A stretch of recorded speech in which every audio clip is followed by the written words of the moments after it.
এই ভিডিওতে আমরা ইংলিশ গ্রামারের তিনটি গুরুত্বপূর্ণ বিষয় শিখব। কোন কোন তিনটি বিষয়? তার জন্য আমরা প্রথমে দেখে নেব তিনটি গুরুত্বপূর্ণ sentence. He is a wealthy man. He is a man of wealth. He is a man who is wealthy. এই তিনটি বাক্যের উপর যদি আমরা প্রশ্ন করি what kind of man he is, এই প্রশ্নের উত্তরের মধ্যে রয়েছে তিনটি গুরুত্বপূর্ণ টপিক। কিভাবে? What kind of man he is, আমরা যদি প্রথম বাক্য দেখি তাহলে দেখব দ্য ম্যান ইজ ওয়েলদি। তাহলে এই ওয়েলদি শব্দটি ম্যান এই নাউনটিকে বিশেষিত করছে, অর্থাৎ ম্যানের সম্বন্ধে কিছু বলছে। তাহলে এক্ষেত্রে ওয়েলদি একটি অ্যাডজেক্টিভ। আবার দ্বিতীয় বাক্যে হি is a man of wealth, এক্ষেত্রে ম্যান অফ ওয়েলথ একটি ফ্রেজ এবং এই ফ্রেজটি অ্যাডজেক্টিভের মতো কাজ করছে, তাই এটি একটি অ্যাডজেক্টিভ ফ্রেজ। আবার তৃতীয় বাক্যে হি is a man who is wealthy, who is wealthy একটি সাবঅর্ডিনেট ক্লজ।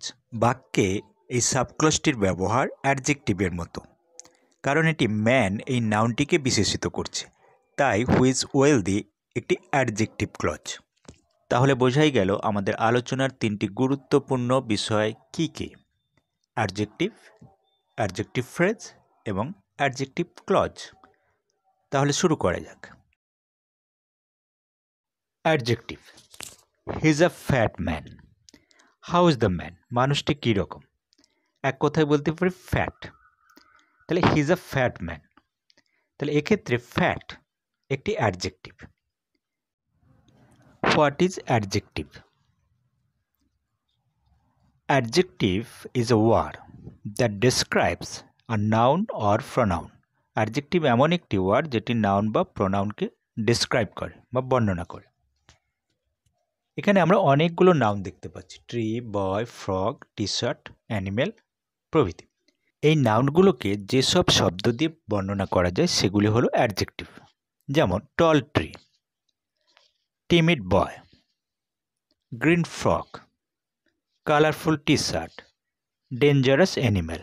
তাহলে tall, timid, green, colourful, dangerous, these words are called adjectives as they describe nouns. Adjective phrase, she likes a red shirt. এখানে red একটি adjective, কারণ এটি shirt এই noun সম্পর্কে কিছু ধারণা দিচ্ছে। যদি আমরা বলি she likes a shirt of red color, এখানে অফ রেড কালার একটি phrase. It is a group of words. It has no subject and finite verb. এটা ফ্রেজের মধ্যে সাবজেক্ট কিংবা ফাইনাইট ভার্ব থাকে না। অফ রেড কালার এই অংশটি একটি অ্যাডজেক্টিভের মতো কাজ করছে, যেটি শার্ট এই নাউনকে বর্ণনা করছে বা নাউন সম্পর্কে কিছু ধারণা দিচ্ছে। তাহলে অফ রেড কালার যেহেতু অ্যাডজেক্টিভের মতো কাজ করছে, সেই জন্য অফ রেড কালার একটি adjective phrase. What is adjective phrase? When a group of words acting as an adjective qualifies a noun or pronoun, it is called adjective phrase. যখন একটি শব্দগুচ্ছ adjective হিসেবে কাজ করে একটি নাউন অথবা প্রোনাউনকে বিশেষিত করে, ওই শব্দগুচ্ছকে অ্যাডজেক্টিভ ফ্রেজ বলে। অফ আয়রন উইল, অদম্য ইচ্ছাশক্তি সম্পন্ন, ইট ইজ আ ফ্রেজ। এই ফ্রেজটি যখন কোনো নাউনকে বিশেষিত করবে তখন আমরা তাকে বলবো অ্যাডজেক্টিভ ফ্রেজ। যেমন আমরা যদি বলি Netaji was a man of iron will, তাহলে এক্ষেত্রে অফ আয়রন উইল ম্যান এই নাউনটিকে কোয়ালিফাইজ করছে, বিশেষিত করছে, তাই অফ আয়রন উইল একটি অ্যাডজেক্টিভ ফ্রেজ। এবার আমরা আলোচনা করব adjective clause. He is a kind man, এখানে কাইন্ড একটি adjective.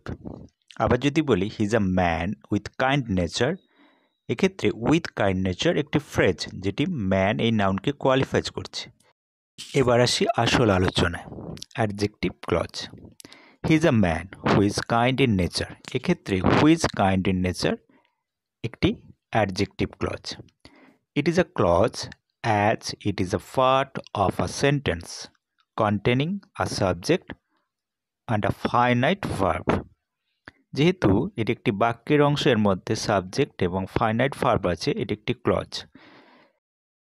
It is used as an adjective that describes a noun which comes before it.